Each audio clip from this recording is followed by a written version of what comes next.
एक छोटे से शहर में सबिता नाम की एक बहुत ही मोटी औरत रहती थी। कुछ दिनों पहले ही उसके पति की मौत हुई थी। वो इतनी मोटी थी कि वो साफ सफाई का भी काम ठीक से नहीं कर पाती थी, जिसकी वजह से उसे कोई अपने यहाँ काम पर रखना पसंद नहीं करता था। काम न मिलने की वजह से वो परेशान हो जाती है। हे भगवान, मैं इतनी मोटी क्यों हूँ जिसकी वजह से कोई भी मुझे अपने यहाँ काम पर रखने के लिए भी राजी नहीं है।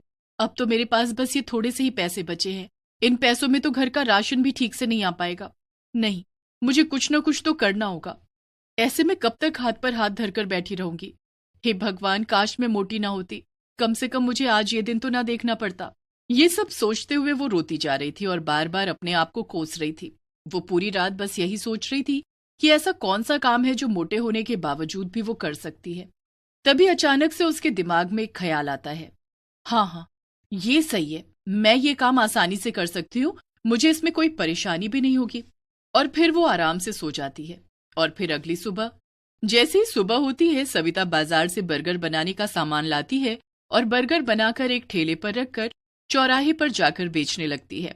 जल्दी आओ, बर्गर खाओ, सेहत बनाओ, ताजा ताजा बर्गर। तभी सविता के ठेले पर कुछ लोग बर्गर खाने आते हैं और जैसे ही वो लोग उसका बर्गर खाते हैं। ये बर्गर कुछ ज्यादा ही मोटा नहीं है? भला बर्गर भी कोई ऐसा होता है क्या? खुद तो है ही मोटी, बर्गर भी अपने जैसा मोटा बेस्वाद बना रखा है। मोटी कहीं की, बर्गर खिलाकर सारा मुंह खराब कर दिया। भला बर्गर भी कोई इतना मोटा बनाता है और वो भी बेस्वाद? जब बर्गर बना नहीं सकते हो तो बेचते काहे हो? अरे आप मोटे हो तो क्या हुआ, कम से कम बर्गर तो ठीक बनाते। जब आपसे काम नहीं होता तो करते क्यों हो? सही में जैसी ये मोटी है, इसका बर्गर भी इसके जैसा मोटा और बेस्वाद है। सविता उन सभी की बातों से दुखी हो जाती है। किसी को भी मेरे बनाए हुए बर्गर अच्छे नहीं लगे। हे भगवान, अब मेरा क्या होगा? मैं खाना कहाँ से बनाऊंगी? अब तो मेरे पास खाने तक के पैसे नहीं बचे। जो पैसे थे वो सब बर्गर का सामान लाने में खर्च हो गए। ये सब सोच सोच कर सविता बड़ी ही दुखी होती है और वो दुखी मन से अपना ठेला लेकर घर के लिए निकल जाती है। तभी रास्ते में अचानक से उसका बैलेंस बिगड़ जाता है और धड़ाम से जमीन पर गिर जाती है और गिरते ही वहां पर उसकी मौत हो जाती है और वो एक भयानक चुड़ैल बन जाती है। नहीं, मैं मर नहीं सकती, मैं चुड़ैल नहीं बन सकती। आज उन सभी आदमियों की वजह से मेरी जान चली गई। अगर वो मुझे मोटा न कहते तो मैं नहीं मरती, और अगर उन्हें मेरा बर्गर पसंद नहीं तो मेरा मजाक तो न उड़ाते। उन सभी ने मुझे मोटा कहकर मेरा मजाक उड़ाया। जिन लोगों ने मुझे मोटा कहा, अब मैं उन आदमियों को नहीं छोड़ूंगी। चुड़ैल पूरी रात अपनी लाश को देखते हुए रो रही थी और उन सभी से बदला लेने का सोच रही थी। और फिर जैसे ही सुबह होती है, चुड़ैल अपना भेष बदलती है, लेकिन रहती है मोटी ही, और चौराहे पर जाकर बर्गर बेचने लगती है। बर्गर बर्गर बर्गर, जल्दी आओ जल्दी आओ जल्दी आओ, नहीं तो सारे बर्गर खत्म हो जाएंगे। जो पहले आएगा उसे एक बर्गर के साथ एक बर्गर फ्री मिलेगा। उस चुड़ैल की आवाज को सुनकर उसके ठेले पर भीड़ जमा हो जाती है। मैं पहले आया, पहले मुझे बर्गर दो। नहीं, पहले मैं आया था, मुझे बर्गर फ्री में मिलना चाहिए। ठीक है, मैं उसी को एक बर्गर फ्री दूंगी जो पहले आया था। फिर वो चुड़ैल उसकी आंखें बचाकर बर्गर पर जादू कर कर उसे खाने के लिए देती है। ये लो भैया, आपका बर्गर, और ये फ्री वाला बर्गर भी। और फिर बर्गर खाते ही वो आदमी उस चुड़ैल से कहता है, सही में बर्गर खाकर तो मजा ही आ गया। चुड़ैल मन ही मन खुश होती है। हाँ, खाओ खाओ, खूब खाओ। मुझे मोटा कहा था ना, अब देखना तुम लोगों का क्या होता है। अगर आपको मेरे बर्गर इतने पसंद आए तो मैं हर रोज आपको ऐसे ही बढ़िया बर्गर बनाकर खिलाया करूंगी। उस चुड़ैल के बनाए हुए बर्गर सभी लोगों को पसंद आ रहे थे। चुड़ैल अपने बनाए हुए बर्गर पर जादू करके उन्हें खिला रही थी। जो कोई भी उसका बर्गर खाता तो बस खाता ही रह जाता। ये औरत इतनी मोटी होने के बावजूद भी इतनी जल्दी और इतना बढ़िया बर्गर कैसे बना लेती है? चुड़ैल सभी लोगों को बर्गर पर जादू करके खिला रही थी, जिससे उसके बनाए हुए बर्गर सभी को खूब स्वादिष्ट लग रहे थे और सभी लोग उसके बर्गर स्वाद लेकर खा रहे थे और किसी को उस पर शक भी नहीं हो रहा था, जिससे उस चुड़ैल के सभी बर्गर खत्म हो जाते हैं और वो मन ही मन बड़ी खुश भी हो रही थी। वाह, चलो अच्छा है, सभी को मेरे बनाए हुए बर्गर पसंद आ रहे हैं और किसी को मुझ पर शक भी नहीं हुआ। लेकिन जब ये लोग अपने घर पहुंचेंगे तब उन्हें पता चलेगा कि उनके साथ क्या हो गया। और बोलो मुझे मोटी। ये कहकर वो चुड़ैल बड़ी जोर से हंसने लगती है और फिर जैसे ही रात होती है वो फिर से चुड़ैल बन जाती है। और उधर जब सभी लोग सो रहे थे जिन्होंने उस चुड़ैल के बर्गर खाए थे, वो सभी उसी की तरह मोटे हो जाते हैं और इधर चुड़ैल मन ही मन खुश हो रही थी। अब आएगा मजा, मुझे मोटा कहा था ना, जब खुद मोटे होंगे तब पता चलेगा कि कैसा लगता है जब कोई उन्हें मोटा कहता है। और फिर जैसे ही सुबह होती है उन सभी की पत्नियां जब उन्हें उठाने के लिए आती हैं तो अपने पतियों को मोटा देखकर उनकी चीख निकल जाती है और चीख की आवाज सुनकर वो सभी जाग जाते हैं और वो सभी अपनी पत्नियों से कहते हैं, अरे क्या हुआ, इतनी जोर जोर से सुबह सुबह क्यों चिल्ला रही हो? अच्छा, मैं चिल्ला रही हूँ? जब तुम भी अपने आप को देखोगे तो आप भी ऐसे ही चिल्लाओगे। फिर उस औरत का पति जैसे ही अपने आप को देखता है तो उसकी भी चीख निकल जाती है। मैं रात को तो अच्छे से सोया था, फिर अचानक से रात ही रात में मोटा कैसे हो गया?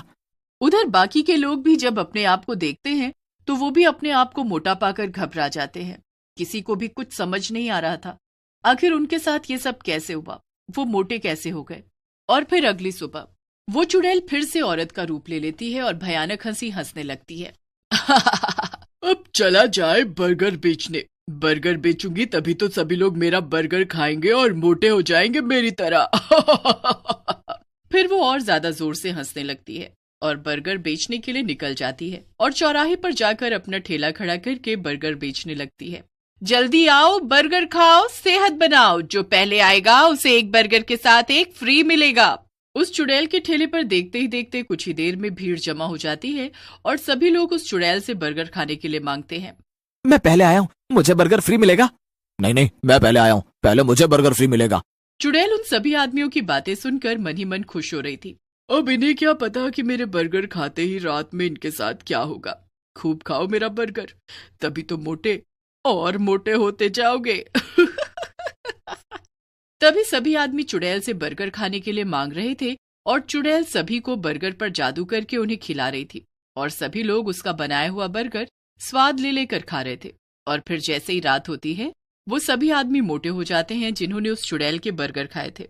उधर चुड़ैल उन्हें मोटा होता देख बड़ी खुश हो रही थी। सब के सब मोटे होंगे मेरी तरह, मुझे मोटा कहा था ना, अब पता चलेगा सबको कि मोटा होना क्या होता है। और फिर जैसे ही सुबह होती है वो सभी आदमी जब अपने आप को मोटा पाते हैं तो बुरी तरह घबरा जाते हैं और फिर वो सभी एक जगह इकट्ठे होकर आपस में बातें करने लगते हैं। पता नहीं भैया, मैं रात तो अच्छे से सोया था, पता नहीं सुबह तक मोटा कैसे हो गया। सही में मैं भी जब रात को सोया था तो बिल्कुल ठीक था और जब सुबह उठा तो पता नहीं मोटा कैसे हो गया। मेरी घरवाली तो मेरे साथ जाने से भी मना करती है क्योंकि मैं मोटा जो हो गया हूँ, उसे मेरे साथ जाने में भी शर्म आती है। ये बात तो तुमने सही कही भैया, मेरी घरवाली तो मुझसे बात तक नहीं करती, कहती है पहले पतले हो जाओ तभी मैं तुमसे बात करूंगी। अरे तुम सबका तो फिर भी ठीक है, मेरी वाली ने तो मुझे खाना पीना तक देना बंद कर दिया है और खाने में वो मुझे घास फूस खिला रही है, कहती है ऐसे खाकर तुम पतले हो जाओगे।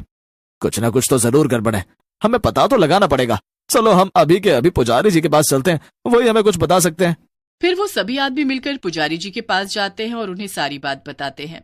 अच्छा तो ये बात है, तुम लोग जिस औरत से बर्गर खरीद कर खाते हो वो कोई औरत नहीं, एक चुड़ैल है। चुड़ैल? हाँ चुड़ैल, और वो तुम सभी से अपना बदला ले रही है।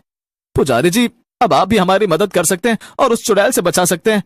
ठीक है, ये लो भभूत और इसे ले जाकर बर्गर में मिलाकर उसे खिला देना। पर हम उसे खिलाएंगे कैसे? ये मेरा काम नहीं है, मैंने अपना काम कर दिया है, अब तुम लोग अपना काम करो। फिर वो सभी आदमी उस चुड़ैल के पास जाते हैं और उससे बर्गर खाने के लिए मांगते हैं और जैसे ही चुड़ैल उन्हें बर्गर खाने के लिए देती है वो आदमी जल्दी से उसके ऊपर भभूत छिड़क देता है जिससे उसका शरीर जलने लगता है और वो अपने असली चुड़ैल रूप में आ जाती है।